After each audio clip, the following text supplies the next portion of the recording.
తాకట్లో ఉన్న బంగారాన్ని విడిపించలేక వడ్డీల మీద వడ్డీలు కడుతూ ఇబ్బంది పడుతున్నారా? అయితే ఇప్పుడే సంప్రదించండి శివ గోల్డ్ కంపెనీ. మీ నమ్మకానికి మా హామీ శివ గోల్డ్ కంపెనీ. దాదాపు 18 ఏళ్లుగా సాగుతున్న వివాదాలు, న్యాయ పోరాటాలకు ఒక ముగింపు దొరికింది. నిర్లక్ష్యానికి ప్రతీకగా నిలిచిన బ్రాహ్మణి ఇండస్ట్రీస్కు కేటాయించిన 1000 ఎకరాల భూమి తిరిగి ప్రభుత్వపరమైంది. ఉద్దేశించిన ప్రయోజనానికి వినియోగించకపోవడంతో కడప జిల్లా జమ్మలమడుగు మండలం అంబవరం పరిధిలోని 14,000 ఎకరాల భూమిని జిల్లా రెవెన్యూ అధికారులు తిరిగి స్వాధీనం చేసుకున్నారు. ప్రస్తుతం ఈ భూముల విలువ సుమారు 5,000 కోట్లుగా అంచనా వేస్తున్నారు. ఓబులాపురం మైనింగ్ కంపెనీ ప్రమోటర్లు కర్ణాటకకు చెందిన గాలి జనార్దన్ రెడ్డి ఆధ్వర్యంలో జమ్మలమడుగు ప్రాంతంలో భారీ ఉక్కు కర్మాగారం ఏర్పాటు ప్రతిపాదన 2007లో వెలువడింది. ఉక్కు పరిశ్రమకు 10,700 ఎకరాలకు పైగా, విమానాశ్రయం కోసం మరో 3,115 ఎకరాల భూమిని ప్రభుత్వం కేటాయించింది. అయితే వైఎస్ రాజశేఖర రెడ్డి ఆకస్మిక మరణం, అనంతర పరిణామాలు, కర్ణాటక అక్రమ మైనింగ్ కేసులు, న్యాయ వివాదాలు, ప్రభుత్వ నిర్ణయాల మార్పులతో ప్రాజెక్టు నిలిచిపోయింది. వేలాది మందికి ఉపాధి కల్పిస్తుందని భావించిన పరిశ్రమ కాగితాలకే పరిమితమైంది.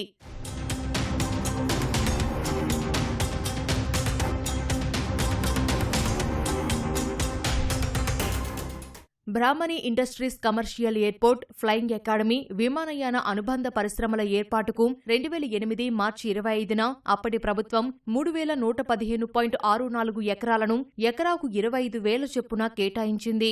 ప్రభుత్వం భూములు కేటాయించిన తర్వాత ఒక్క నిర్మాణం కూడా చేపట్టలేదు. రన్వే, టెర్మినల్, ఫ్లయింగ్ అకాడమీ, ఇతర మౌలిక వసతులు ఏవీ ఏర్పాటు కాలేదు. గతంలో నిర్మించిన కాంపౌండ్ గోడ కూడా శిథిలావస్థకు చేరింది. ప్రస్తుతం మొత్తం భూమి ముళ్లపొదలతో నిరుపయోగం మారింది. బోర్డు స్టాండింగ్ ఆర్డర్స్ ప్రకారం కేటాయించిన భూమిని నిర్దేశించిన ప్రయోజనం కోసమే వినియోగించాలి. ఈ నిబంధనలను ఉల్లంఘించినందున సంస్థకు ఈ ఏడాది మే 29న రెవెన్యూ అధికారులు షోకాజ్ నోటీసులు జారీ చేశారు. సంస్థ నుంచి ఎలాంటి వివరణ రాకపోవడంతో BSO 24/6 జీవో MS నంబర్ 57 నిబంధనల మేరకు కేటాయింపును రద్దు చేశారు.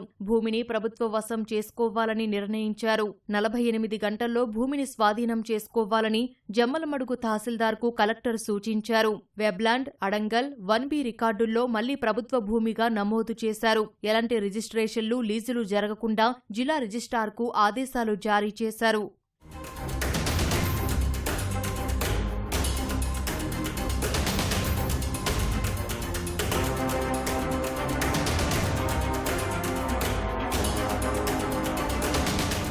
ఈ భూమిని భవిష్యత్తులో పారిశ్రామిక అవసరాలకు వినియోగించే అవకాశం కలిగింది.